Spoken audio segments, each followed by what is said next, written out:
आज हमारा topic future perfect tense है और फ्यूचर परफेक्ट टेंस पैसिव में हम कैसे चेंज करते हैं ये हम सीखेंगे। तो सबसे पहले फॉर्मेशन का आना बहुत ज़रूरी है। फ्यूचर परफेक्ट टेंस की फॉर्मेशन क्या है? एक्टिव की, ठीक है। एक्टिव की आपको पता है, पहले भी मैंने पढ़ाई है। पिछले सेंटेंस में सब्जेक्ट है, उसके बाद आपका विल हैव और शैल हैव है। हेल्पिंग वर्ब जो हैं इसके शैल हैव, उसके बाद है आपका third form verb, third verb हो गया। उसके बाद आपका ऑब्जेक्ट, और इसमें जो सेकंड सेंटेंस आता है एक फ्यूचर परफेक्ट में वो प्रेजेंट का होता है, ठीक है। और इसकी एक्टिव वॉइस की क्या फॉर्मेशन होएगी? पैसिव की पैसिव फॉर्मेशन। उसमें सिर्फ और सिर्फ हमारा जो इजाफा है फॉर्मेशन में, वो पहले सबसे पहले सब्जेक्ट ऑब्जेक्ट बन जाता है, ठीक है। अब सब्जेक्ट ऑब्जेक्ट बन जाता है, या उसको सब्जेक्ट लिखें या ऑब्जेक्ट लिखें, वो आपकी मर्ज़ी है। सबसे पहले ऑब्जेक्ट है, उसके बाद आपका विल हैव बीन और शैल हैव बीन है। Will have been and second shall have been.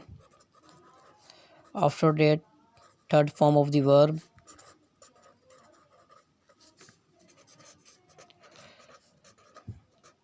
Then their subject, okay. उसके बाद फ्रेज वगैरह आ सकता है, ठीक है। ये इसकी फॉर्मेशन हो गई एक्टिव की और पैसिव की, दोनों की लिख दी है मैंने, ठीक है। बिल्कुल इजी है, कोई मुश्किल नहीं है। अब एग्जांपल के तौर पे हम सेंटेंस लिख लेते हैं यहाँ पे, हम समझने के लिए कि सेंटेंस चेंज कैसे किए जाएंगे।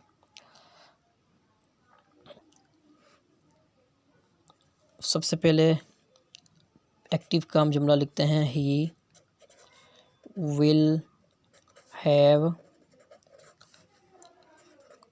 Copied, he will have copied my letters, वो मेरे लेटर्स कॉपीड कर चुका होगा। ये इसका हमने पैसिव का टेंस, एक्टिव का सेंटेंस लिख दिया। इसको हम पैसिव में चेंज कैसे करेंगे? बिल्कुल सिंपल है। आपका माई लेटर्स ऑब्जेक्ट है तो माई लेटर्स पहले आ जाएगा, ठीक है। उसके बाद विल हैव आपका हेल्पिंग वर्ब है और बीन इसमें आएगा पैसिव के अंदर, ठीक है। उसके बाद कॉपीड है, third form of the verb. उसके बाद आपका क्या है? ही चेंज होता है हिम में, बाय हिम। ये आपका टेंस चेंज हो गया। सिंपल है बिल्कुल। नेगेटिव के हवाले से आप देख लें तो नेगेटिव के अंदर सिर्फ और सिर्फ नोट का इजाफा है, और नोट का इजाफा कहाँ है वो आप देख लें। My letters will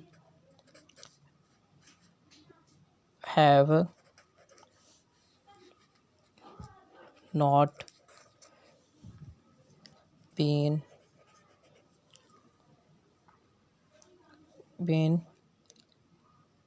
copied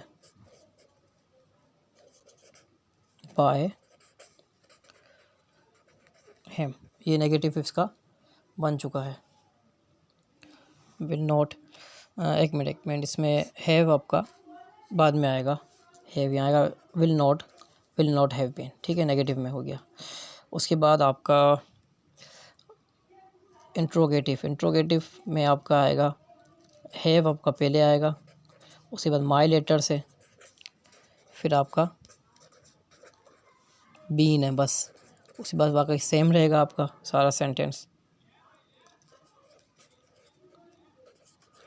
by him. ये आपका इंट्रोगेटिव बन गया।